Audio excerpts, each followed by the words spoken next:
உண்மைகளை உரக்க சொல்லும் ஐநியூஸ் 360 கோணத்திலும் நடுநிலை செய்திகள். திருவள்ளூர் கலைப்பண்பாட்டுச் சங்கம் மைதானத்தில் போதை ஒழிப்பு சமுதாயத்தை உருவாக்கும் வகையில் நமோ டிராபி கைப்பந்து விளையாட்டுப் போட்டி வெற்றி பெற்ற இளைஞர்களை பாராட்டி பரிசு கோப்பையும் சான்றிதழையும் வழங்கினார்கள். பாரத பிரதமர் திரு நரேந்திர மோடியின் பெயரில் நமோ டிராபி கைப்பந்து போட்டி பாஜக மாநில விளையாட்டு திறன் மேம்பாட்டு பிரிவு பொறுப்பாளர் பி. சதீஷ்குமார் தலைமையில் நடைபெற்றது. இதில் திருவள்ளூர் வேப்பம்பட்டு, ஆவடி, காக்கலூர், கும்மிடிப்பூண்டி உள்ளிட்ட பல்வேறு பகுதிகளிலிருந்து 24 அணிகள் பங்கேற்றன. இந்த போட்டியில் ஒட்டுமொத்த சாம்பியன் பட்டத்தை வேப்பம்பட்டு பி.எஸ்.கே. சதீஷ்குமார் அணி முதலிடம் பிடித்து கோப்பையை கைப்பற்றியது. பாஜக மாவட்ட தலைவர் திரு. அஸ்வின் குமார் போட்டி துவக்கி வைத்தனர்.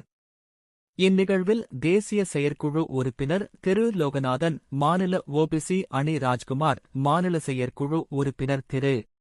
ஆர்யா சீனிவாசன் ஆகியோரும் இந்நிகழ்ச்சி கலந்து கொண்டே வெற்றி பெற்ற வீரர்களுக்கு பரிசுகள் வழங்கினார்கள். அந்த வகையில் வெற்றி பெற்ற அவருக்கும் கலந்து கொண்ட அனைவருக்கும் வாழ்த்துக்களை தெரிவித்துக் கொண்டு தொடர் முயற்சி செய்து சொன்னார். தலைப்பு சொன்னார், போதையில்லா தமிழகம் சொன்னார்.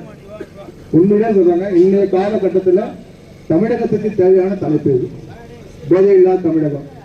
என்ன பார்க்கிறோம், நம்மளாம் கிராமத்துல வந்திருக்கோம், கிராமமோ நகரமோ எங்க இருந்தாலும் சரி, அந்த போதை பொருள் கிடைக்காத இடம் கிடையாது, டாஸ்மார்க்கும் கிடையாது. அதையும் தாண்டி இன்னைக்கு எவ்வளவு கஞ்சாக்கள் விதமா பேர் சொல்றாங்க. அந்த வகையில போதைப் பொருள் எல்லா ரூபத்திலையும் தமிழ்நாட்டில் இலவச மூளை முழுக்கெல்லாம் கிடைக்கக்கூடிய ஒரு சூழ்நிலை உருவாகி விட்டது.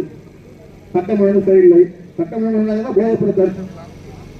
ஆக இந்த போதையில்லா தமிழகம் என்பது இந்த காலகட்டத்தில் இன்னைக்கு சூழ்நிலைக்கு ஒரு முக்கியமான ஒரு அடிப்படை தேவையா இருக்குது நமக்கு. அந்த அடிப்படை தேவையான ஒரு விஷயத்தை ஒரு தலைப்பாக எடுத்து அந்த தலைப்பு இன்னைக்கு விளையாட்டு போட்டி நடந்திருக்கு. தொடர்ந்து விளையாட்டு இந்த நிகழ்வில் கலந்து கொண்ட அனைவருக்கும் வாழ்த்துக்களை தெரிவித்துக் கொண்டு, அனைவரும் இனி வரும் எதிர்காலம் நினைச்சு பாருங்க. நம்முடைய சந்ததிகள் இதெல்லாம் வளர்ந்து வரக்கூடிய இளைஞர்கள், அடுத்த சந்ததிகள், அடுத்த எதிர்காலங்கள் உங்க கையில இருக்கு. அதை மனசில் வச்சுக்கிட்டு நாம இந்த போதையை ஒழிப்போம். ஒரு நல்ல எழுச்சியை இளைஞர்கள் கொண்டு வர கூறிக்கொண்டு, மாவட்டத்தினுடைய விளையாட்டு மேம்படுத்தும் நிர்வாகிகளுக்கு மனமார்ந்த வாழ்த்துக்களையும்